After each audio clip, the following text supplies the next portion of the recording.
समस्त भगवान के कथा रसिक प्रेमियों को जय शिव शंकर की।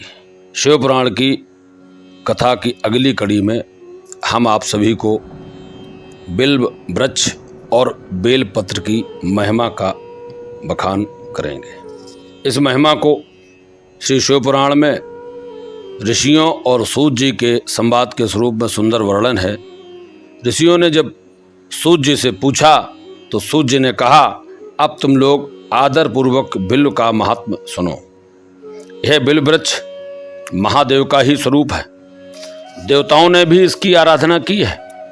फिर जिस किसी तरह से इसकी महिमा कैसे जानी जा सकती है। तीनों लोकों में जितने पुण्य तीर्थ प्रसिद्ध हैं वे संपूर्ण तीर्थ बिल्व के मूल भाग में निवास करते, अर्थात बिल्व वृक्ष के मूल भाग में ये सब तीर्थ निवास करते हैं। जो पुण्यात्मा मनुष्य बिल्व वृक्ष के मूल में लिंग स्वरूप अविनाशी महादेव जी का पूजन करता है वह निश्चय ही शिवपद को प्राप्त होता है।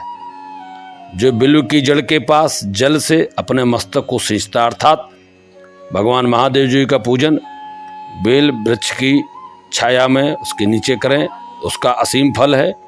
और उसके पास जो स्नान करना वह संपूर्ण तीर्थों में स्नान का फल पा लेता है और वही इस भूतल पर पावन माना जाता है। इस बिल्व की जड़ के परम उत्तम थाले को जल से भरा हुआ देखकर महादेव जी पूर्णतः संतुष्ट होते, अर्थात बेल वृक्ष को सींचना भी चाहिए। इसका परम लाभ है। जो मनुष्य गंध पुष्प आदि से बिल्व के मूल भाग का पूजन करता, अर्थात बेल वृक्ष का पूजन करना चाहिए, वह शिवलोक को पाता है। इस लोक में उसकी सुख संतति बढ़ती है, उसका सुख बढ़ता है, उसकी संतति बढ़ती है। जो बिल्व की जड़ के समीप आदत पूर्वक दिवाली जलाकर रखता है, अर्थात दीपक जलाना चाहिए, वह तत्व ज्ञान से संपन्न हो माहेश्वर मिल जाता है। जो बिल्व की शाखा थामकर हाथ से उसके नए नए पल्लव उतारता, अर्थात बेल पत्र उतारता है, कभी डाली नहीं तोड़नी चाहिए, केवल धीरे से बेल पत्र को ही तोड़ना चाहिए और उनसे उस बिल्व वृक्ष की पूजा करता है, वह सब पापों से मुक्त हो जाता है। भगवत भक्तों, जो बिल्व की जड़ के समीप भगवान शिव में अनुराग रखने वाले एक भी शिव भक्त को भक्तपूर्वक भोजन कराता है, उसे कोट गुना फल प्राप्त होता है, पुण्य प्राप्त होता है। जो बिल्व की जड़ के पास शिव भक्त को खीर और घी से युक्त अन्न देता है वह कभी दरिद्र नहीं होता है। ब्राह्मणों, इस प्रकार मैंने सांगोपांग शिवलिंग पूजन का वर्णन किया है, बिल्व वृक्ष की महिमा बताई है। सूत जी कहते हैं कि यहाँ पर बिल्व वृक्ष की महिमा हमने आपको सुना दी है। यह सारे कार्य प्रत्येक व्यक्ति को करने चाहिए। और हम भी आपको एक बात बताना चाहते कि कुछ बिल्व वृक्ष के मंत्र हैं। आप लोग जब बेल पत्र को चढ़ाएं भगवान शंकर पर तो मंत्रों को पढ़कर चढ़ाएं। 108 मंत्र हैं बेल पत्र के, तो जितने भी बेल पत्र आप चढ़ाएं तो उन मंत्रों को पढ़ें।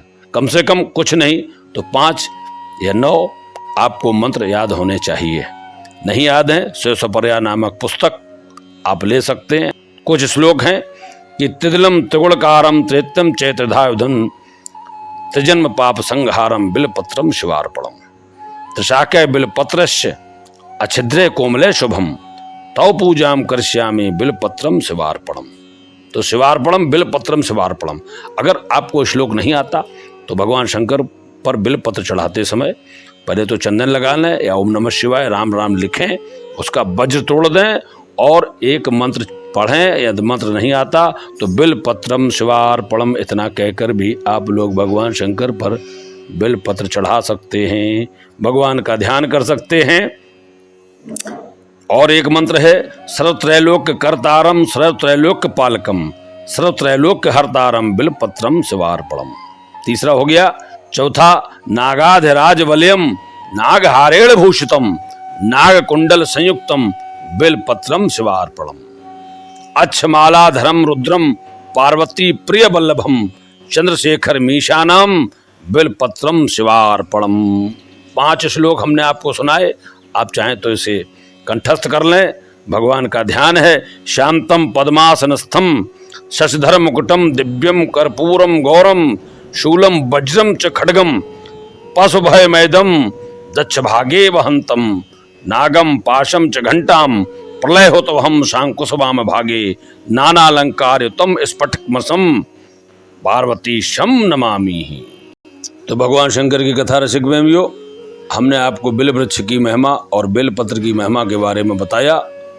आशा है कथा आपको अच्छी लगी होगी। लाइक करें, सब्सक्राइब करें और अगली कथा के लिए हम आपके सामने पुनः उपस्थित होंगे। तब तक के लिए जय शिव शंकर।